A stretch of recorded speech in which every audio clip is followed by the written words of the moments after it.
Widow with 5 kids in a broken wagon. A rich ranger fed them all by nightfall. The rear axle had snapped clean through, right at the hub. I could hear it from 200 yards off, that particular silence after a crack that means something load-bearing has gone. I was pushing my horse up the ridge to see about a fence line when I heard it, and then I heard nothing, and then I heard a child crying, and I turned comb toward it without deciding to. It was a Studebaker farm wagon, or had been. One of the old ones with the high box, painted green a long time ago, most of that paint gone to gray. The left rear wheel had folded inward and the whole back end sat on the axle stub in the dirt, listing hard, and half the load had shifted and spilled. Flour sack split open. A crate of kitchen goods on its side. A small trunk with the latch sprung. And around all this, 5 children. The youngest sitting in the dirt next to the split flour sack, crying with her mouth wide open and no sound coming out yet, the way very small children cry when the grief is so big it hasn't found voice. She was maybe 3. The oldest was a boy of perhaps 12, already crouching at the wheel, already looking at the axle with the expression men get when they understand a thing is past their fixing. And standing at the head of the team, one hand on the near horse's cheek strap, was their mother. She wasn't crying. That was the first thing I noticed. She was still. Her dress was trail gray, same as the wagon, and there was a streak of flour across one sleeve from when the sack came off. Her hair was up but coming loose at the left side. She was looking at the wagon the way you look at something when you've already done all the arithmetic, and the answer is bad. I rode up and stepped down. The boy looked at me first, then her. I didn't say anything to start. I walked to the wheel, crouched where the boy was, put my hand on the axle stub. Broken right through, no question. The wood had been cracking for a while. You could see the old split running through the grain, iron gray and dry, and then the fresh white of the brake. "How far you come today?" I said to the boy. "Since before sunup," he said. "Out of Calhoun." That was 30 miles south, near enough. Rough road for 30 miles, and the axle cracking a little more every mile. I stood up and looked at the woman. She was still holding the horse's cheek strap. She hadn't come to the wheel yet. I thought maybe she was holding herself together by staying at the head of the team, by having something to hold. "I'm Harlan Cole," I said. "I've got a ranch about 1.5 miles east. Axle's gone. You're not moving today." She looked at me straight, dark eyes, tired around them, but not the giveaway kind of tired, the held-together kind. "How many days to get it repaired?" "Town's 11 miles. I'd need to take the wheel in myself and see if Prentice has got the stock. Maybe 2 days if he does. Maybe 4 if he doesn't." She processed that without a word. She turned back to face the horses, and I watched her jaw work once, and she put her forehead briefly against the horse's neck. 1 second, maybe 2. Then she straightened back up. "My name is Nora Voss," she said. "These are my children." She named them in order, oldest to youngest. Eli 12, Thomas 9, Clara 7, Ruth 5, and the little one still sitting in the flour was Bess, 3 years old.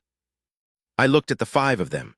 Eli had the pinched-around-the-eyes look of a boy who'd been trying to be the man of this outfit for a while and was running low on how to do it. Thomas was watching me like I might take something. Clara was holding Ruth's hand and looking at her mother.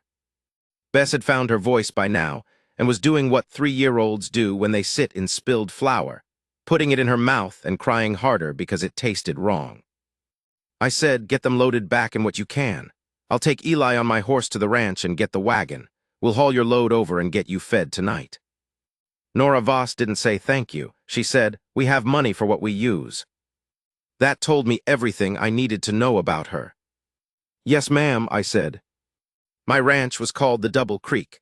Not a name I'd chosen. It had belonged to the land when I bought it, which was what men said when a name belonged to the thing more than to the man.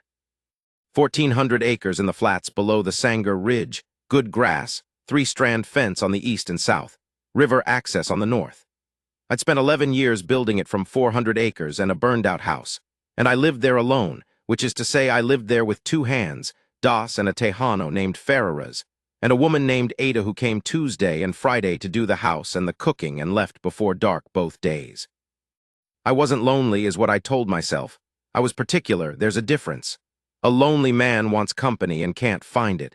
A particular man has stopped expecting it. Those are different conditions, even if they look the same from the outside. I put Eli up behind me on comb, and we rode to the ranch at a walk so I could hear the boy. He talked more than I expected. Not nervously, just steadily, the way boys talk when they've been holding something in and they sense it's safe to set it down. His father had died in March, he said. Ague starting in January, bad by March. They'd been in Calhoun, but there wasn't anything for them in Calhoun. The house had been rented. The work his father did had gone with him. His mother had a sister in Morrow, which was north, 2 days on a good road, and that's where they were going.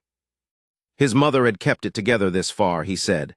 He said it without drama, just as a fact he'd been carrying. She'd kept it all together. I didn't say anything to that. There wasn't anything to say, I just rode. At the ranch, I hitched the flat wagon, loaded it with what I'd need: rope, chain, a come-along, the spare axle stock I'd kept from the last wagon repair, which I hadn't thrown out and now was glad of. I told Ferreras to ride ahead and get the Voss wagon upright and lashed level so it didn't shift further when we moved it. I told Doss to go to the ice house and pull the last 2 smoked hams and bring them to the kitchen, and to start the range and tell Ada if she could stay past dark tonight I'd pay her double her day rate. Doss looked at me and didn't ask why. He was a man who'd been on the range a long time and knew when a man had found something he couldn't leave on the side of a road. By the time I got back to the wagon with the gear and Eli, Ferreras had it up on a jack stand. Nora had reloaded what had fallen. She'd done it herself, all of it, and the children had helped where they could, and the wagon was tidy again, load relashed, except for the flour which was lost. She was washing Bess's face with water from a canteen. Bess was still protesting, but less so. I measured the axle stub against my stock. Close enough. Ferreras and I pulled the wheel and replaced the axle and had the wheel back on and the box level in under 2 hours. The boy Eli worked with us without being asked, handing tools, holding the wheel when we needed it held. He didn't get in the way, which is harder than it sounds with a 12-year-old. When it was done, I looked at the sun. 4 o'clock, near enough. I said to Nora Voss, road tomorrow's another full day. You're not making it tonight. Come to the ranch, rest your horses, feed your children, leave first light. She looked at the road north and then at me. We'll be in the way. My cook's already started 2 hams, I said. That wasn't what moved her. I saw her eyes and it wasn't the ham. It was the word cook. It was the knowledge that she wouldn't be cooking tonight, that someone else would do it and she could set that weight down for a few hours. All right, she said. I want to be honest about something. I'm not a man who has spent much time being needed by people. I've been useful. That's different. A good ranch hand is useful. A reliable cattleman is useful. Useful means you do the work and the work gets done. Needed means when you're not there, something goes wrong. I hadn't been needed in 11 years, maybe longer. I don't know what you do with that for 11 years. I think you just get hard in a particular way, like old leather gets hard, not brittle, just dense, without much give. You stop expecting it. You build routines against the emptiness of it, the good saddle, the well-run fence, the clean books, the quality of the stock. You build something to be proud of because pride doesn't require another person. Or that's what you tell yourself. I'm telling this because it matters to what happened later, and I want to be straight about it. Ada had outdone herself. She hadn't known what was coming, but she was a woman who understood that you feed people when they come to your table, and you do it right. There were the 2 hams, and she'd made a pot of pinto beans that had been working on the stove since I'd sent Doss, and she'd made biscuits, 2 pans of them, and there was a canned peach pie from the stores and cornbread in the iron skillet. It was a table for a ranch hand's supper, and it was the most food laid out in my house in 3 years. The children came in like children come in, the oldest hanging back a little, trying to read the room, the younger ones going directly to the food with their eyes. Ruth kept touching the edge of the table, just touching it, which I understood later was because she hadn't sat at a real table in 3 weeks of traveling. Nora Voss stood in the kitchen doorway for a moment before she came in. She'd changed her dress, she had one other which she'd taken from the trunk, and she'd pinned her hair. She looked around the kitchen. At the stove and the hams and Ada setting the biscuits out, and the children already finding their chairs, and Eli carrying Bess to the bench so she wouldn't slide off. She stood there for just that moment, and I caught the look on her face, which I was not supposed to see. It was relief so deep it went past relief into something else.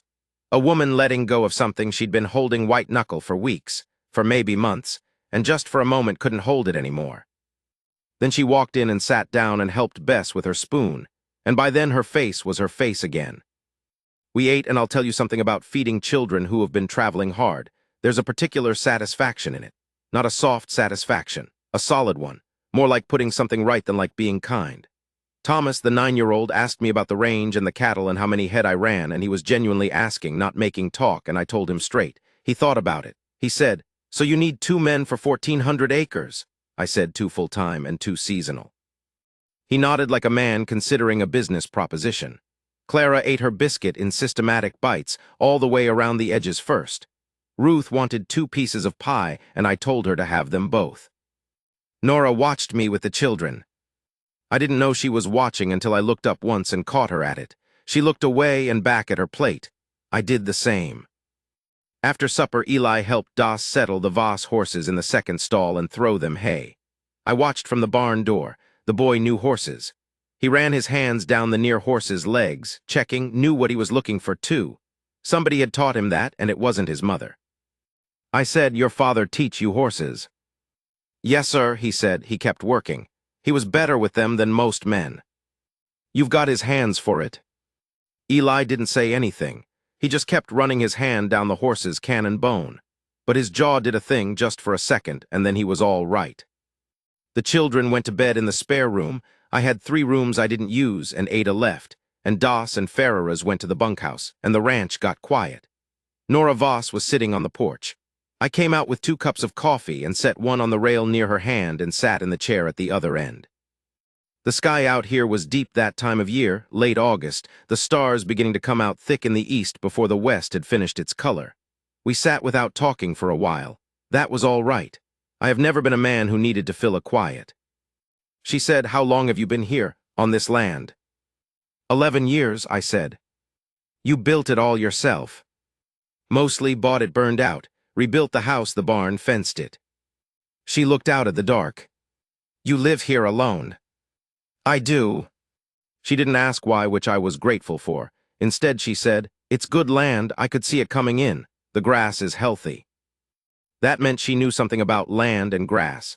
Not just a woman saying something pleasant to fill a silence, but a woman who'd looked at it and knew what healthy grass meant and what it didn't. I looked at the side of her face, and there was something about the set of it. The way she sat with her back straight, even when she was tired. The way she'd said what she said about the grass without softening it into a compliment. That was just straightforwardly her. "Where are you from originally?" I asked. "Kansas," she said. "My father ran cattle." "So you know the life." "I know it," she said. She drank her coffee. "I used to think I'd get away from it. Married Henry and we went to Calhoun and he worked in the timber and I told myself that was different. But here I am going back to it. My sister and her husband have a place in Morrow, smaller than this but good." She paused. "I don't know what I'll do there exactly. Help with the ranch, I suppose. There's no plan beyond getting there." "That's enough of a plan," I said. She looked over at me. "Is it? You've got your children alive and fed and moving towards something better. That's not nothing." She held her coffee cup with both hands and looked out again. "Henry died in March," she said. It was the first time she'd said it out loud since she'd told me his name, or that's how it sounded. "He was sick from January." I spent February knowing and not saying it to the children, and then he was gone, and then I had to tell them, and then I had to figure out every single thing after that. She stopped. I don't want you to think I'm complaining. I'm not complaining." "I know you're not," I said. There wasn't anyone to help figure it out. I figured it all out by myself, and I got this far, and then the axle broke, and for about 10 minutes I thought I can't do this. I genuinely thought that." She shook her head. 10 minutes, and then I thought, yes, I can, and I started loading the wagon back up. I looked at her. "What does 10 minutes matter? You loaded the wagon." She turned to look at me, and there was something in that look, not gratitude, not softness, more like recognition. Like a woman who'd been told 100 times she was doing it wrong, or doing it alone, or not doing enough, and here was someone saying the plain right thing about it. "Yes," she said, "I did. I'm going to skip over some of the night because some of it belongs to her and not to me. We talked until the stars had moved a long way, and the coffee was cold, and neither of us was cold despite the air coming down off the ridge. I'll say that much. I'll say we talked the way you talk when you're not trying to get anywhere with the talking, just letting it go where it goes, and where it goes turns out to be somewhere you didn't plan on." She told me about Kansas, about her father's ranch, about how she'd ridden before she'd walked properly, or that was the story. She told me about Henry, not the dying of him, but the living of him, The good things, which there were, and the ways he'd been hard, which there also were, and she told me both without performing either. She was a woman who told the truth about things rather than the clean version, and you don't find that every day. I told her about the ranch, about the 11 years of it. I'm not a man who talks about himself, but I found I was doing it, not in a rush but steadily, and she listened the way a particular kind of person listens, not waiting for her turn, just actually hearing it. I told her about buying the place burned out and what I'd built from it and what it had cost, and not just in money. The seasons I'd worked straight through. The hired men who'd come and gone. The neighbor 2 valleys over who'd offered once to buy me out at a low price, thinking I'd sell because I was alone and alone men sometimes sell. And I'd looked at him across his fence and told him what I thought of his offer, and that had been the end of that conversation. She laughed at that. It was a short laugh, low, more like a breath, but it was real, first time I'd heard it. I said, "You're tired, you should sleep." She said, "I know, I don't want to yet." I didn't push it, we sat another while. She left in the morning, first light, the way she'd said she would. I want to tell this part right because this is the part that matters, and I'm going to be straight about it rather than dress it up. I had Das and Ferreras up before dawn, and we loaded the Voss wagon with what I could spare, 50 pounds of flour from the stores to replace what had spilled, a side of salt pork, 2 sacks of beans, a crate of canned goods Ada kept in the root cellar that I'd never worked through on my own. Enough food for 3 weeks if they were careful, and Nora Voss was a careful woman. I told Ferreras to check the repaired axle one more time, which he did, and he came back and said it would hold. And I trusted that because Ferreras had never told me a thing about a repair that wasn't true. I put $10 in an envelope. I was going to leave it for her somewhere in the wagon, tucked into the flour sack or behind the seat, so she'd find it after she was gone. A man doesn't hand a proud woman $10 to her face. I had it in my hand when she came out of the house with Bess on her hip and the older children trailing. She stopped when she saw the loaded wagon. She stood there looking at it. She looked at the flour and the pork and the canned goods and the beans. Then she looked at me. "Harlan," she said. It was the first time she'd said my name. "Road's rough tomorrow," I said. "You'll need it." She stood Bess on the ground and Eli came and took her and Nora walked to me. She stopped close. She reached out and put her hand flat on my chest, just for a moment, the palm of her hand against my shirt, looking up at me. I can tell you the weight of her hand. I can tell you it wasn't heavy physically, but it wasn't light either. It was the kind of contact a person makes when they want to tell you something there aren't good words for. "You're a good man," she said, not a pleasantry, a verdict. I've been called things in my life. I was a lawman for 9 years and then a rancher, and people call you things along the way, sometimes good, sometimes not. I've been called hard and cold and fair and reliable and worth the trouble and not worth the trouble. None of it sat in me the way those 4 words did, said by this particular woman on this particular morning, with her hand flat against my chest and her eyes straight on mine. I put the envelope in her hand. She looked at it, looked at me. "Don't argue with me," I said. She didn't argue. She closed her fingers around it. The children loaded up. Thomas asked me 2 more questions about cattle that he'd apparently been holding overnight, and I answered them straight. Clara shook my hand. She decided to be formal about leaving, which struck me and still does. Eli looked at me from his seat on the wagon and gave me one of those nods that men give each other when there aren't words for the right thing, and I gave it back. Nora was last to mount the seat. She gathered the lines and looked down at me from the box. "If you're ever through Morrow," she said. "I do some business north," I said. She looked at me a moment more. Then she clicked to the horses and turned the wagon north on the road, and I stood in my yard and watched them go. This is 3 years ago now. I'm telling it the way it happened. She was in Morrow 6 weeks before she wrote me a letter, a practical letter. She said her sister's place was smaller than she'd expected, and there was more work than hands to do it, and she'd been thinking about the conversation we'd had about the ranch, about what it needed, and she thought, if I wasn't opposed to the idea, that she might know something useful about running cattle that could be worth something to me. She was specific about what she meant and what she didn't mean. She was a practical woman. I read that letter 4 times in one sitting, which I have never done with correspondence in my life. I wrote back the same day, which I also have never done. She came in October with the 5 children. I had the spare rooms properly furnished by then. I'd sent to the catalog, and what came was not beautiful, but it was solid, and it was enough. Ada agreed to come full-time, which she'd wanted for years, and I'd been too particular to accept. Ferreras helped Eli with the horses that first week, and at the end of it told me, without being asked, that the boy had a gift. I won't give you a picture of the wedding because that belongs to her, but I will tell you it was Eli who stood next to me, and that I put my hand on his shoulder at some point during it, and he put his hand on my arm, and that was all that needed to be said between us about what we both were to each other now. What I'll tell you is the night before that. I'd gone out late to check on the horses. I always check on the horses late. That's just the habit of an old man and a ranch. And when I came back in, the kitchen lamp was still lit, and Nora was at the table with 2 cups. She'd known I'd come in that way, through the kitchen door. She knew my habits already. I sat down across from her, and she slid the cup to me, and we sat the way we'd sat on the porch that first night, without needing to fill it. The house was quiet, all 5 children asleep, the lamp throwing its circle of light, and beyond it the dark of the rest of the house, and beyond the walls the dark of the range. She reached across the table and put her hand over mine. Not the same as before, not that open palm with the verdict in it. Just her hand over mine, settled, with the weight of something that wasn't going anywhere. I turned my hand over and held it. Outside, the coyotes were working somewhere out on the flats, a long way off, calling across that dark, and the lamp made a small sound and kept burning. That's where it ends, or where I end it, because what comes after that is the life, and the life is its own thing, and it doesn't need me to tell it.